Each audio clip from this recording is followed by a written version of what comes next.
అఖండ 2 తాండవం సినిమా ప్రభావం రాజాసాబ్ సినిమా మీద బలంగా పడింది అనేటువంటి వార్తలు వస్తూ ఉన్నాయి.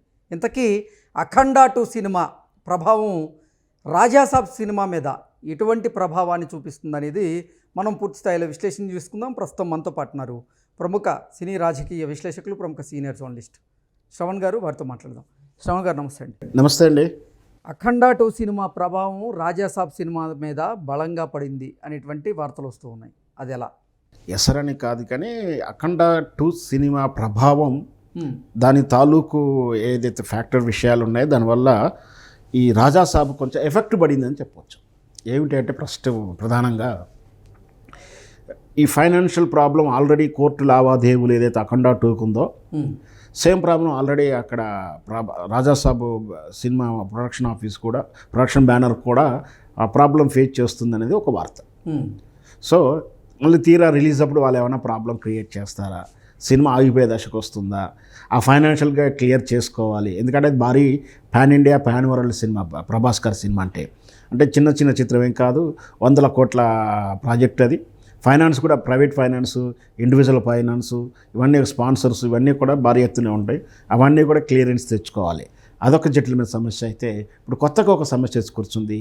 అదేమిటంటే ఇప్పుడు తెలంగాణ రాష్ట్రంలో టికెట్లు పెంచుకునేటువంటి ఆ జీవోలను రద్దు చేస్తుంది ఇక్కడ న్యాయస్థానం. యాజ్ ఫర్ చట్టాల ప్రకారం అంటే ప్రీమియర్ షోలకు మాత్రమే అధిక ధరలు పెంచుకోవడం, 1 వీక్ షోలకు కానీ లేదా స్పెషల్ షోలకు పెంచుకోవడం కానీ ఇట్లాంటివన్నీ కూడా రద్దు చేసేసింది. స్పెషల్ జీవోల ద్వారా ఇస్తున్న పర్మిషన్ని ఇట్లా స్పెషల్ జీవోలు ఇవ్వకూడదు అని చెప్పి స్పెషల్గా కోర్టు ఆర్డర్ ఇచ్చేసింది. సో రేపు భవిష్యత్తు అంటే రేపు రాజాసాబ్ రిలీజ్ అప్పుడు కూడా అలాంటి ప్రాబ్లం వస్తే టికెట్లు పెంచుకోకపోతే ప్రైస్ పెంచుకోకపోతే మనకు వర్కౌట్ అవుతుందా? ఎందుకంటే టికెట్ ధరలు పెంచుకోవచ్చు అనే అంచనా వ్యయంతోనే, అంచనా అయినటువంటి ధర ప్రైస్ తోటనే బయ్యర్లు, ఎగ్జిబిటర్లు ఆ రేట్ తోటే కోట్ చేసి ఉంటారు. అట్లాంటప్పుడు ఇది పెంచుకోకుండా ఇబ్బంది వస్తున్నది ఒక సమస్య. సో ఈ 3 సమస్యల ద్వారా ఈ రాజాసాబ్ కొంచెం వాళ్ళు అంతర్మదనం చెందుతున్నారు. ఏం భయపడుతున్నారని కాదు కానీ ఒక ఎక్సర్సైజ్ చేయడం, ఇలాంటి ప్రాబ్లం ఎలా సాల్వ్ చేసుకోవాలని ఒక అంతర్మదనం పడుతున్నట్టు కూడా మనకు. కానీ రాజాసాబ్ ప్రొడ్యూసర్లు మొన్న ఈ మధ్యకాలంలో ఒక ప్రెస్ మీట్ పెట్టి మరి మాకు ఫైనాన్సియర్లతో కానీ, డిస్ట్రిబ్యూటర్లతో కానీ, ఎగ్జిబ్యూటర్లతో కానీ ఎటువంటి వివాదాలు లేవు, మేము వాటిని పరిష్కరించుకుంటున్నామంటూ వారు చెప్పేటువంటి ప్రయత్నం అయితే చేశారు. అయినప్పటికీ నిజంగా అఖండ 2 సినిమా ప్రభావం రాజాసాబ్ సినిమా మీద పడబోతుంది అనేటువంటి వార్తలు వస్తూ ఉన్నాయి. అసలు ఏంటి, ఏ రకంగా అసలు అఖండ 2 సినిమా ఆ ప్రభావం అనేది రాజాసాబ్ సినిమా మీద పడబోతుంది అంటారు? ఖచ్చితంగా ఇప్పుడు మన ముందు ఏం జరుగుతుందో కనిపిస్తున్నప్పుడు అట్లాంటి అనుభవాలు కానీ, అట్లాంటి సంఘటనలు కానీ మనకు వస్తే ఎట్లా ముందుకెళ్ళాలి, అవి మనకు ఇంపాక్ట్ అవుతాయా, మనకు చెందుతాయా లేవా అంటే సేమ్ అవే ప్రాబ్లమ్స్. అంటే రాజాసాబ్ నిర్మాతలు కూడా వివాదాల్లో ఉన్నారని సినీ వివాదాలు ఇప్పుడు వారిని వెంటాడుతున్నాయా? నిజంగా ఆ సినిమా రిలీజ్ అప్పుడు కూడా సేమ్ అఖండ 2 సినిమాకి ఎలాంటి ఇబ్బందులు వచ్చాయో ప్రొడ్యూసర్లకి, అటువంటి ఇబ్బందులే ఇప్పుడు మళ్ళీ రాజాసాబ్ ఆ సినిమా విడుదల సమయంలో ప్రొడ్యూసర్లకు వచ్చేటువంటి అవకాశం ఉందా? ఆ సినిమా విడుదల కూడా వాయిదా పడిద్దని వాళ్ళు భయపడుతున్నారా? అసలు ఎందుకు ఆ ప్రభావం ఎక్కువగా కనపడుతుంది? సహజంగా ఎవరు కూడా అఫీషియల్గా నేను ప్రాబ్లంలో ఉన్నాను, నాకు ఈ సమస్య ఉంది, ఇట్లాంటి ఫైనాన్షియల్ సమస్య ఉంది ఎవరు కూడా అనరు.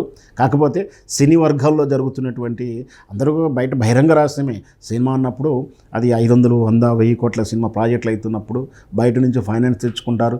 మామూలు 5 కోట్లు 3 కోట్ల సినిమాకే ఫైనాన్స్ తీసుకుంటారు ప్రైవేట్ వ్యక్తులతోటి. నిర్మాత సురేష్ బాబు గారు కూడా క్లియర్గా చెప్పారు, ప్రతి సినిమాకి అంటే కొన్ని సినిమాలకి ఆర్థిక సమస్యలు అనేది కామన్, వాటిని మేము సాల్వ్ చేసుకుంటాము, మీరు బయట పెట్టాల్సిన అవసరం లేదంటే ఆయన అదే సీక్రెట్. ఎవరు కూడా బయటికి చెప్పరు ఆ సమస్యల గురించి.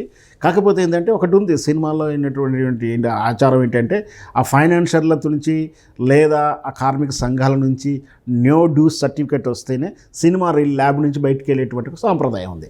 అంటే వీళ్ళెవరైతే ఫైనాన్స్ తీసుకుంటారో ఆ లెటర్ హెడ్ మీద వాళ్ళు ల్యాబ్లో ఉన్నటువంటి విషయాన్ని లెటర్ హెడ్ మీద రాసుకుంటారు, అగ్రిమెంట్లు రాసుకుంటారు. వాళ్ళు క్లియరెన్స్ ఇస్తేనే ల్యాబ్లో నుంచి థియేటర్ నుంచి సినిమా రిలీజ్కి అవకాశం వస్తుంది.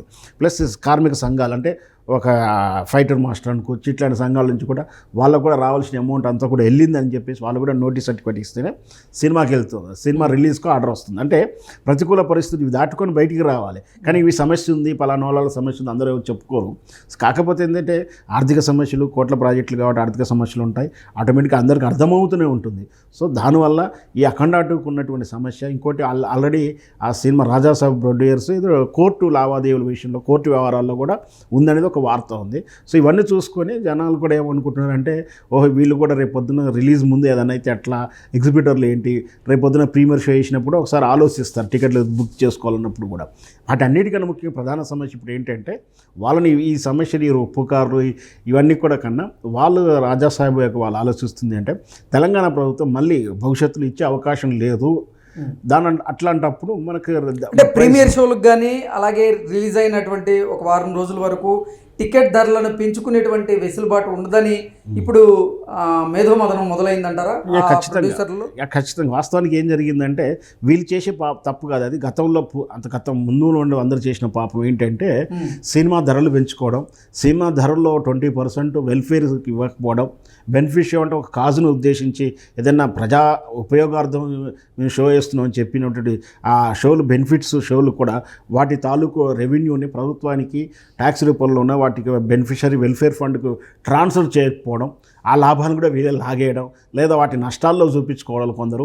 ఇలా చేయడం వల్ల ఇవన్నీ కూడా ఇట్లాంటి వాళ్ళు కూడా మిస్యూజ్ అవుతుందని చెప్పేసి అట్లాంటి బెనిఫిట్ షోలకు పర్మిషన్ ఇవ్వడం కానీ, ప్రైస్ పెంచుకోవడం కానీ ఇవ్వకూడదని చెప్పేసి ఇప్పుడు చర్చ. దాంతో రాజాసాబ్ వాళ్ళు మరి పెద్ద ప్రాజెక్టు మనం అంత అమౌంట్ తోటి మనం గెట్టానికి కాగలుగుతామో లేదని ఒక అంతర్మదనం చెందుతున్నారంటే, ఒక ఆలోచన చేస్తున్నారు, ఒక చర్చ చేస్తున్నారు తప్పించి దానికి భయపడుతున్నారు కూడా మనం అనలేము. ఓకే, అఖండ 2 విడుదల వాయిదా పడిన నేపథ్యంలో ఇప్పుడు రాజాసాబ్ ప్రొడ్యూసర్లు కూడా కాస్త అప్రమత్తమై ఉండొచ్చు కదా, జాగ్రత్తలు తీసుకోవచ్చు కదా, మరి ఇంకా వాళ్ళలో భయం ఎందుకు? భయం అదే నేను చెప్తున్నాను, భయపడుతున్నారు మనం అనకూడదు, చర్చ చేస్తున్నారు. ఒకవేళ మనకు కూడా డేట్ రిలీజ్ చేసినప్పుడు ఏదైనా కోర్టు కేసులు వస్తాయి, అలాగా కోర్టు నుంచి ఆర్డర్ వస్తే మనం ఎట్లా ఫేస్ చేయాలి, దానికన్నా ముందే మనం కూర్చొని మాట్లాడుకున్నాం, ఫైనాన్షియల్ క్లియర్ చేసుకోవడం. ఒకవేళ ప్రభుత్వం మనకు ప్రైస్ పెంచుకోకపోతే ఎట్లా, ప్రైస్ మనం మన ఎగ్జిబిటర్లకు డిస్ట్రిబ్యూటర్ ఏరియా రైట్స్ ఇచ్చిన వాళ్ళకి ఎట్లాంటి వాళ్ళకి బెనిఫిట్ ఏం చేయాలి, వాళ్ళ ప్రైస్ తగ్గిస్తూ ఉంటారా, మన వాళ్ళు రేట్ తగ్గిస్తే వీళ్ళకు డబ్బులు తగ్గిపోతాయి కదా. సో ఇదంతా కూడా చర్చ జరుగుతుండొచ్చు. వాళ్ళ ఇంటర్నల్ విషయం అది ఏదైనా సరే, సినిమా రిలీజ్ అయితే బాగుందా బాగలేదనేది ప్రేక్షకుడిగా లేదా మనం చూస్తుంటే వ్యూవర్స్గా మనకు కావాల్సింది అంతే. ఓకే, నార్త్ అమెరికాలో ఇప్పుడు ప్రీమియర్స్కి సంబంధించినటువంటి ప్రీ సేల్స్ రాజాసాబ్కి అయితే అద్భుతంగా ఉన్నాయి. 100K ప్లస్ కౌంటింగ్ అంటూ కూడా మనం టాక్ చూస్తున్నాం. 100K అంటే దగ్గర దగ్గర ₹1 కోటి. అంటే ప్రీమియర్స్కి సంబంధించినటువంటి ప్రీ సేల్సే రాబోయేటువంటి రోజుల్లో మరింత పెరిగేటువంటి అవకాశం ఉంది. ఎందుకంటే ఇక్కడి నుంచి ఇంకొక 25 రోజుల సమయం ఉంది విడుదలకి. సో మంచి బిజినెసే కదా అది. బిజినెస్ మంచిదే కానీ అయ్యో ఎక్కడైనా ఈ పార్టీకి అయితే నష్టం వస్తుంది, తెలంగాణ పార్టీకు. ఇక్కడ లోకల్ రీజనల్ పార్టీకి అయితే కొంచెం నష్టం అయితే వస్తుంది, అనుకున్న ఆదాయం తగ్గుతుంది కదా. దాన్ని ఎట్లా రెక్టిఫై చేయాలనేది వాళ్ళ అంతర్మదనం.